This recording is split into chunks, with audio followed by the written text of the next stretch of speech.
What is going on, Jerome's? It is a beautiful day. It's a beautiful dawn. Happy Saturday. Happy regular season NFL Sunday Eve. I don't know.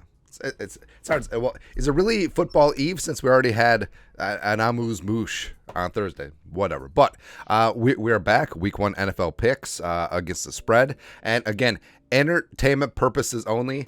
You will find out because we're going to keep a running tally of our record. We are very bad at this. Like, you may as well just throw darts.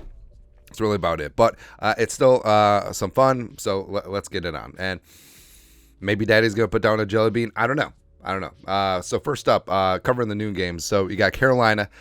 Feels like Carolina visiting Hotlanta, NFC South game right off the bat. So Carolina's getting the hook at 3.5. And I don't know, Bryce Young in his rookie debut, already down DJ Chark. Thielen is banged up too. And, I mean, Atlanta, I feel like Atlanta wants to come out strong with their home fans, with their $2 hot dogs. And I think that Atlanta does come out. I think that they actually feature Kyle Pitts. I think Desmond Ridder has himself a pretty stable game.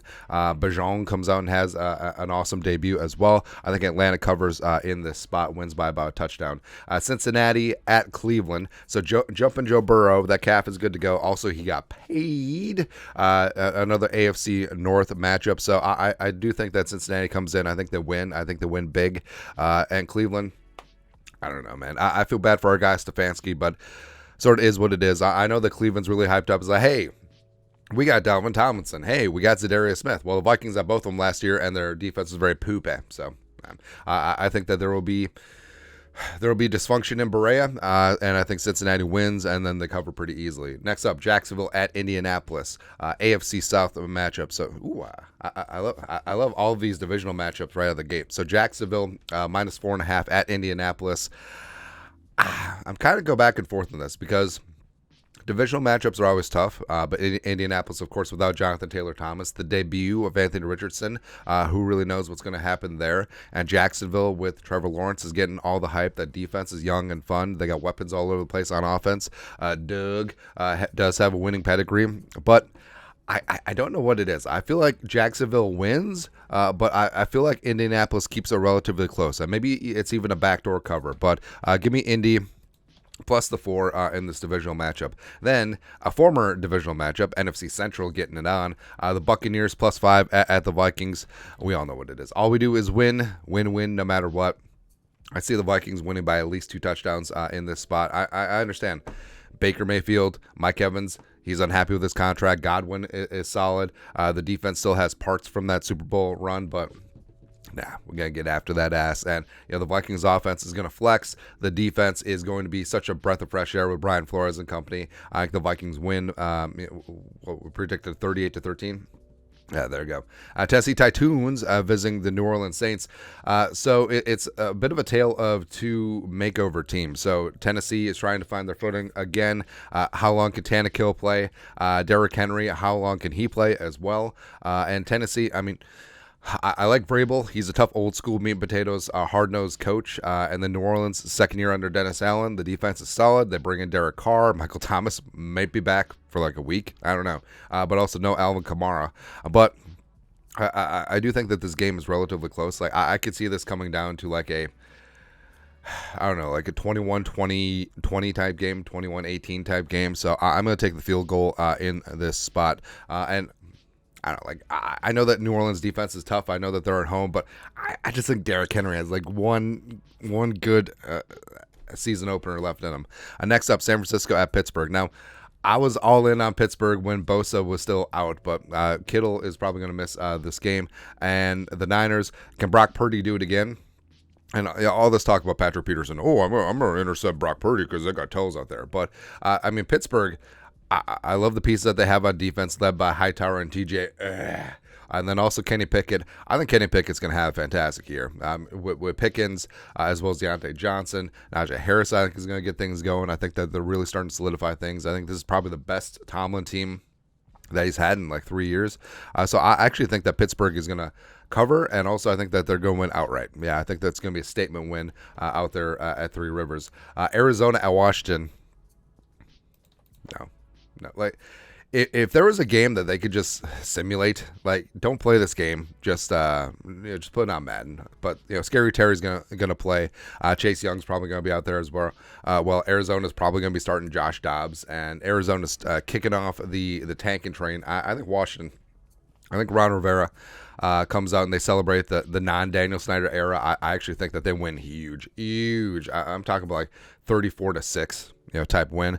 Next up, last of the noon games, Houston visiting Baltimore. I know everyone's on Baltimore's ass right now with Lamar Jackson, the new offense under Todd Monken, but I think that Houston's in a backdoor cover situation where I think Stroud is tough. I think Tank Dell has a lot to prove defensively. Will Anderson and company.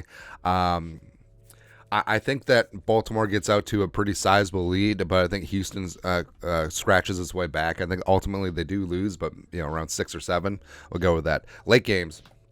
So America's game of the week: stupid Packers and stupid Bears. The Jordan Love era kicks off at Soldier Field. Great, but So with Watson out and Dubs dinged up, I think that the lack of weapons is going to really hurt Jordan Love in this spot. I think they'll try to run the ball. I think the Bears will also run the ball, mainly with Justin Fields. But I think DJ Moore will have a couple plays. I think Mooney actually gets off the schneid. So I think Chicago covers and wins. Don't want to say sizable. Like, it might be like 7-point game, 10-point game, somewhere in there. Actually, that's pretty sizable for the Bears. Then you got the Raiders visiting the Broncos. So all this stupid ass Sean Payton talk, all this, hey, Russell Wilson, he's got an edge on him again. Javonte Williams is coming back, but Denver's so depleted in the receiver room. And I do think that the Raiders and Jimmy G, I think they'll be fine. Like, I don't think that they'll be world beaters. I think they'll be fine. I think Josh Jacobs, with his revised contract, will be running angry. I also think Max Crosby gets after Russ's ass. I don't think that they miss Chandler Jones. So I'm going to take the Raiders in this spot with the points, and also think that they have a chance to win outright. And then you got the Eagles visiting the Patriots. Now, this, of course, should be a bajillion % Eagles, right? So it's a premium matchup of the Super Bowl participants from last year, as well as Belichick and stuff. But Philly, with that Georgia defense and Jalen Hurts and all the weapons up front, like, they should win pretty sizably. But I don't know what it is. Like, even if the Patriots don't have Ramondre Stevenson, which is a possibility, I will never discount a Belichick team. I think the defense is always going to be solid. Mac Jones may make a play or two just enough, and I don't know. Like, I don't think that New England wins, but could they keep it within a field goal? Sure. And then Philly, short week. Get ready to get your ass kicked on Thursday Night Football. Woo! That's right, against the Minnesota Fighting Vikings. Then you got the Dolphins +3 at the Chargers. Terran Armstead missing this game is huge. It's a big-time deal, too. It's not the same quarterback without him. So I think that Justin Herbert and company get this offense going. I think that Bosa and Mac get after that ass a little bit, and I think the Chargers win outright and the cover. And last of the late games, so you got the Rams, sans Cooper Kupp, visiting Geno and the Seahawks. I think the Seahawks win.